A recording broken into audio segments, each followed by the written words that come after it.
Galatia pasal yang ke-6 ayat yang ke-10. Galatia pasal yang ke-6 ayat yang ke-10. Firman Tuhan, Galatia pasal 6 ayat 10 berbunyi demikian. Karena itu, selama masih ada kesempatan bagi kita, marilah kita berbuat baik kepada semua orang, tetapi terutama kepada kawan-kawan kita seiman. Mazmur 90 ayat yang ke-12 berbunyi demikian. Ajarlah kami menghitung hari-hari kami sedemikian, hingga kami beroleh hati yang bijaksana. Ketika kita menggunakan waktu dengan baik, kita akan makin bijaksana. 5 menit lagi. Ada seorang oma yang sedang duduk di dekat seorang pria yang masih muda.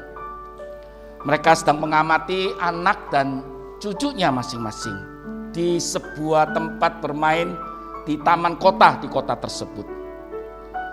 Si oma itu kemudian menunjuk satu anak kecil. Dia bilang, lihat anak kecil itu yang berbaju kuning. Bukan Hana ya, berbaju kuning. Yang berbaju kuning itu cucu saya. Kata si oma itu menunjuk kepada anak yang kecil yang sedang bermain ayunan. Lalu si pria muda berkata, wah, cantik sekali anak daripada oma. Anda lihat, kata si pria itu kepada si oma, anak laki-laki yang sedang bermain pasir, yang sedang mengenakan jaket berwarna coklat, itu adalah anak saya. Sambil sesekali dia memandang akan jam tangan di tangan kirinya. Dan kemudian setelah sekian waktu ia memanggil anaknya sambil berteriak untuk dia boleh segera pulang ke rumah. Anak itu kemudian menghampiri papanya dan kemudian dia berkata, "Pa, beri aku waktu 5 menit lagi ya. Aku belum puas bermain." Kata si anak itu memohon belas kasihan dan memelas kepada sang papanya. Lalu papanya lihat jam, "Oke, 5 menit lagi ya," katanya si pria itu. Sang anak dengan sukacita kembali bermain pasir dengan riangnya. 5 menit begitu cepat berlalu dan sang papa itu kemudian teriak lagi kepada si anak itu untuk segera pulang. Dan anak itu kembali memohon kepada papanya untuk boleh bermain lagi. "Pa, 5 menit lagi ya. Kan hanya 5 menit, Pa.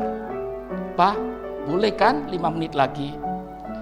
Si pria muda itu hanya mengangguk, menyetujui permintaan sang anaknya yang kepingin bermain. Sang oma ini mengamati beberapa kali percakapan sang anak dengan papanya. Dia kemudian berkomentar, "Wah, ternyata engkau papa yang sangat sabar." Mendapatkan respon oma ini, sang pria hanya tersenyum kecil lalu kemudian menjawab, "Oma, anak saya yang sulung terbunuh saat ia sedang bermain sendirian tanpa ada saya di sana. Dia terbunuh karena sopir yang ugal-ugalan dalam mengendarai mobilnya.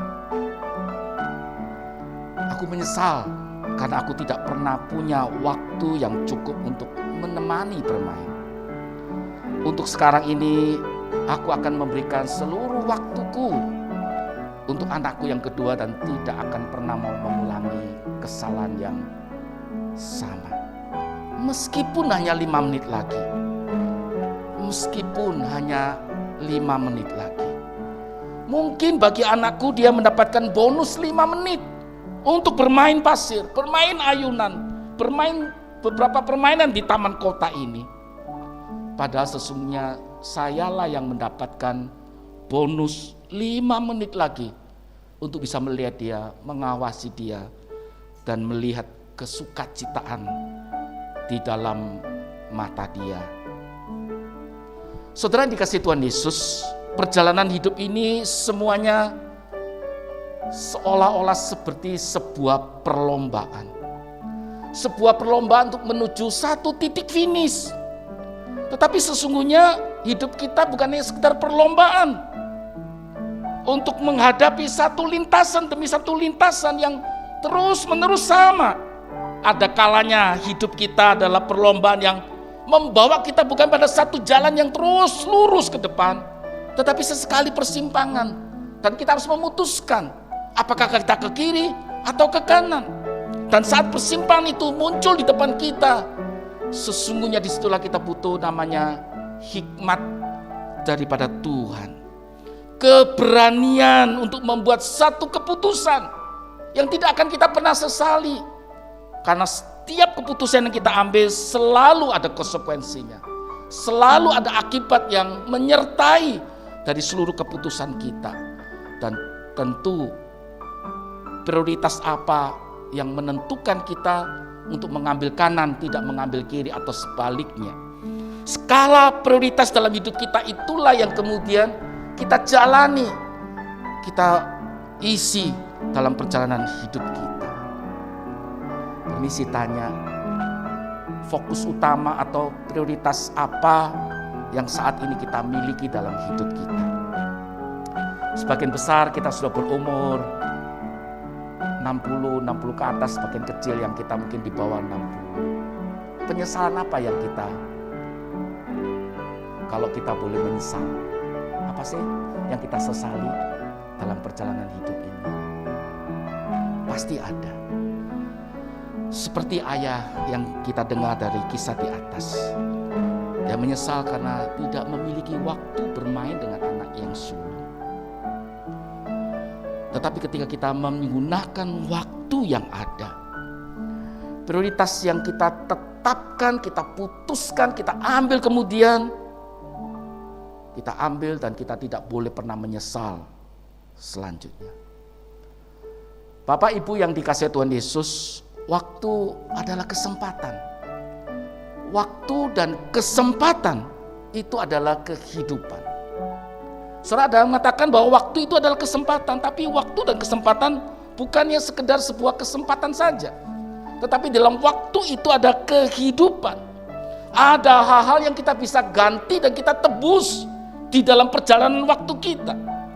Tetapi bukankah banyak yang kita tidak bisa tebus, kita tidak bisa kembali, tidak bisa diganti dengan materi, benda, atau apapun yang kita miliki. Jadi ketika kita sedang menyia-nyiakan waktu yang kita miliki, sesungguhnya kita sedang menyia-nyiakan yang namanya kehidupan itu. Bila mana kita mempergunakan waktu dengan baik, saya boleh katakan kita sedang mencintai kehidupan yang Tuhan berikan dalam perjalanan hidup kita, bukan? Ketika kita menggunakan setiap momen dalam hidup kita, bukankah kata sebenarnya bukan hanya sekedar kita hidup di dalam kehidupan itu, mencintai kehidupan itu, kita akan menikmati kehidupan itu. Bukan berarti semuanya jalannya lancar. Kita menikmati kehidupan itu karena ada penyertaan Tuhan, ada pemeliharaan Tuhan. Setiap momen kita, setiap langkah hidup kita. Kalau kita mencintai hidup, maka kita tidak boleh buang-buang waktu kita. Karena bahan, tanda petik, bahan kehidupan itu dibuat dari sana. Mungkin tubuh kita ini hidup, kita hadir di sini, kita beraktivitas dalam kehidupan rutin kita, tetapi esensi hidup itu sebenarnya sudah lenyap ketika kita menyanyiakan hidup kita.